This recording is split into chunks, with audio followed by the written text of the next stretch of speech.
Did you know that Burger King turned 70 years old on June 1st of this year? What an old king. Well, anyway, since we're friends on Twitter, I figure we should go get some Burger King dinner. Be right back. Gotta go get it.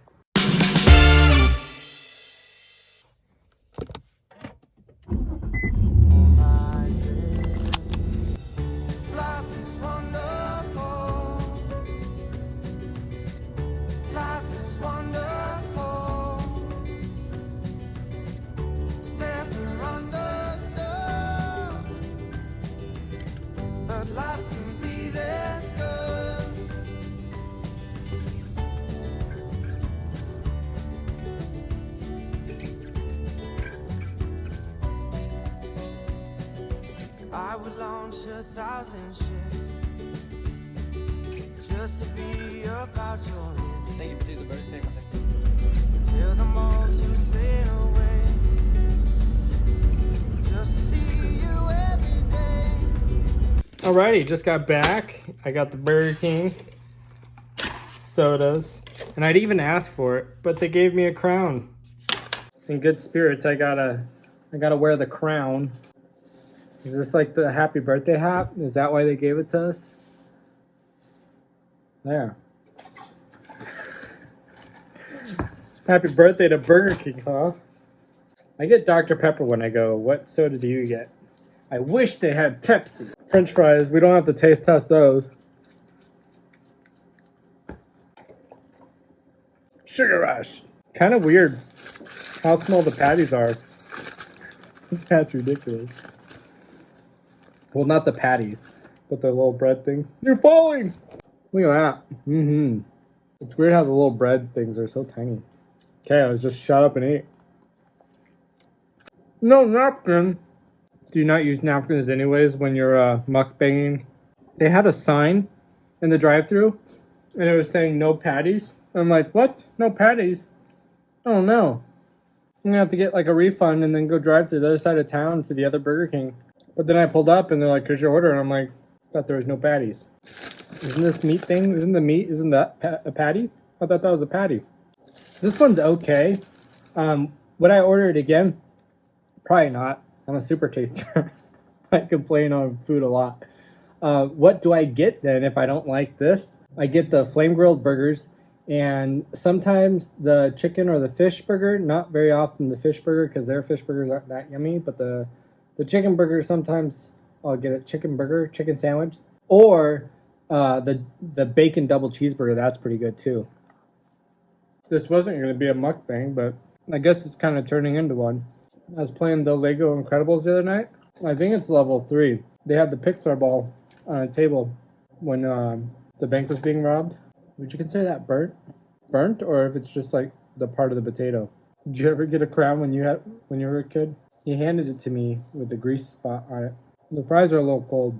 Probably not their fault though. Probably because I live 15 minutes from town. I can't remember the last time I ate at McDonald's. The only thing I really like there is their French fries. Everything else is meh. And it's so expensive. McDonald's lost their way. So I just watched, not just, like a few days ago. I think it was this last weekend. Watched Incredibles 2. And that was pretty good. I'm kind of surprised. It's like ever since John Lasseter left, it's just like every film they make is just an okay movie, which is fine to be an okay movie.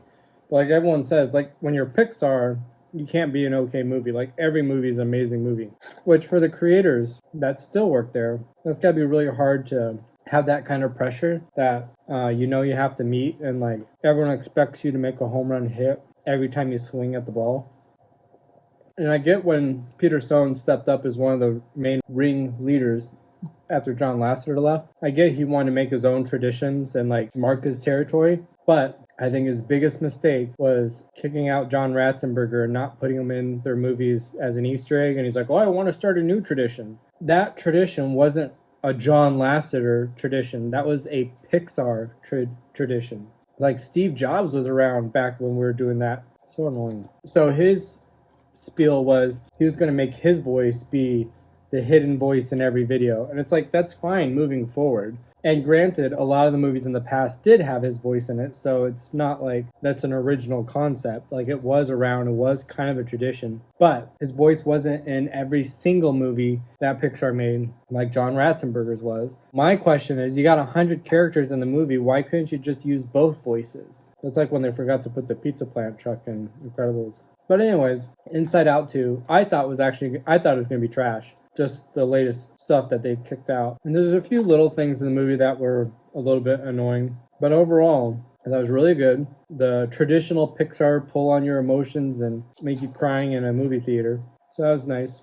Also, I just got done watching a movie about MoviePass. It was a very interesting documentary. Before watching the documentary, I kind of hate MoviePass. I'm still annoyed at them, but after seeing it, I think who MoviePass is today, I think it's kind of cool to, I hope that they revive themselves and come back. And if you're at all interested in MoviePass, I highly recommend, I think it was on HBO, highly recommend you watch it. For those of you who don't have HBO or don't care enough to go look it up, basically, these two guys built it, and then they hired some ding-dong that was famous for Netflix. Basically, that guy, they had the potential of being profitable before he showed up. And then he showed up, he kicked them out of their own company. It took them 10 years to get where they're at, and he destroyed it in less than 12 months. Now, at the time, I lived on the West Coast in Arizona, and when they're hurting for money, they kept shutting down. They would have a budget, like they'd only buy so many tickets, because basically they didn't have deals with the movie houses. So what they would do is they'd give you a real credit card with $0 on it. You would turn on the app, and it would verify your location to go, okay, he is at the movie theater, and then you say what movie you want to see, and then they figure out the exact price for that movie, and then they preload your credit card, your debit card or credit card, I don't know which one it is.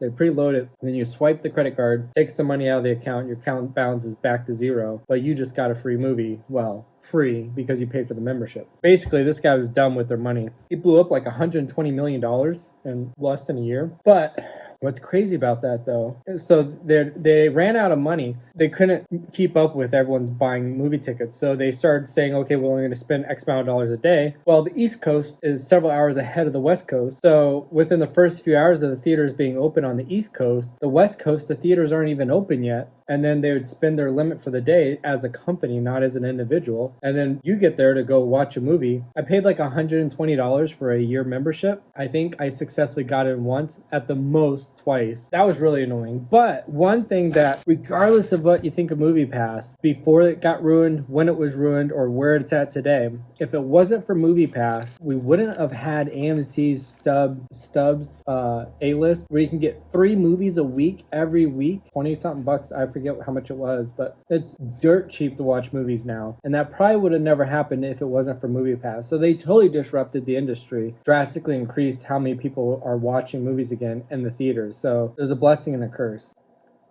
That being said, I bought like 1,000 shares of their company because I thought the guy that took over and destroyed it, he's a really good marketer. He convinces you that like Paradise, it's going to be the next big thing. So I thought, oh, that's going to be it. That's going to be my retirement plan.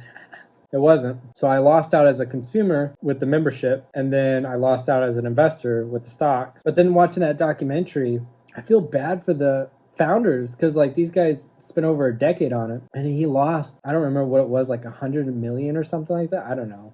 No, the other guy lost 100 million. He lost like 10 million is what his stocks would have been worth. But then when he got kicked out of the company, he had a lock on his stock, so he couldn't sell them for 12 months. And the guy that took over the company literally trashed it in less than 12 months. Terrible deal. Made me feel better about how many stocks I lost. Spoiler alert. So the company went into bankruptcy. The guy that took over got found guilty of some sort of fraud or something. Hasn't been convicted yet, though. Question if you'll ever even see a conviction. It was put up for auction, and the guy that originally made MoviePass, not the one that probably screwed you over in it, but the one that made it where it was working before the other guy took over, he actually bought it from the auction. So the person that originally made MoviePass, once again, now owns MoviePass. So if you're like me and you got bad blood and you're mad at MoviePass, and every time you see your credit card that says MoviePass, you cry about it, well, don't hate the company who they are today. It's not the same company that destroyed it. It's the guy that owned it before it got destroyed, if that makes sense. So I'm rooting for him. He cares about movies. He's trying to disrupt the industry and get more seats back into the theaters, which a lot of people nowadays, I mean, you're paying for all these streaming platforms. Like if you're a family of 4, it's going to be like $100 by the time you're done just to take your family to go watch a movie at the theaters. That's expensive. And then like the popcorn and candy, a lot of times it's stale or overpriced, all the above. So if there's programs like AMC Stubs where you can get a membership for your family, and then now it can be like every Friday is a movie night in the family, and then it doesn't break the bank. I mean, that's great for the movie companies, movie houses. Everyone creates jobs. Maybe it'll give us better movies instead of all these remakes and sequels and prequels and newquels and ugh. I'm looking up what's playing in theaters right now. I watched If. I was so excited for If. It's got Michael Scott in it and Jim Halpert. I know that's not the real name. So I thought it was going to be a really good movie. It wasn't though, really. One movie I saw recently that I thought was pretty good. Viewer discretion advised. I think it's rated R. If not, it's got to be PG-13. There's a little bit kinky, intimate scenes, I guess you could say. But the story plot was pretty interesting. And that's Hit Spaceman, not Spaceman. Hit Man, not Hitman. Hitman's a good movie too, though. Great video game. Crisis Negotiator looks like that might be good. I haven't seen the trailer for it, though. That opinion is based purely off of the poster. I liked A Quiet Place. I liked Bad Boys. Most of these movies I liked. It's a little depressing when it's like, oh, here's a prequel, here's a sequel, here's another sequel. Like, I get it. It's hard to come up with a rare, truly original idea. If you really deep dive it, though, a lot of movies that you thought were originals were actually remakes from like the 60s or 50s, like black and white eras. It wasn't really an original idea. Like Planet of the Apes, we're still doing that. They started making Planet of the Apes movies probably before a lot of your parents were even alive. Oh, The Beekeeper? That's not in here anymore, I don't think. But I saw a post that reminded me of it. I was so pumped for The Beekeeper. It looked so good. And then I saw it and it was just like, yeah. Some people like that style movie. That's fine. You should watch what you enjoy watching. Don't watch what I like just because it's what I like. When I saw the poster and I watched the trailer, I thought The Beekeeper was going to be like the movie The Accountant. If you want a good violent movie that's like a puzzle movie, watch The Accountant. Good movie. I thought it was going to be like in that realm. But instead it was like serious action, just kidding comedy, just kidding serious. It's like it couldn't figure out what it wanted to be. And just, nah. I feel like the more movies you watch, the pickier you are about what you constitute as a good movie. The Fall Guy, I still need to watch that. That looks good. Bad Boys Ride or Die, I'll probably watch it, but not because I want to, just because. I wonder if Will Smith slaps anyone in the movie. That'd be ironic. That's it for the mukbang. So now we have to wait 4 hours for the freeze dryer, and then we'll know what a freeze dried hamburger tastes like. Thanks for watching.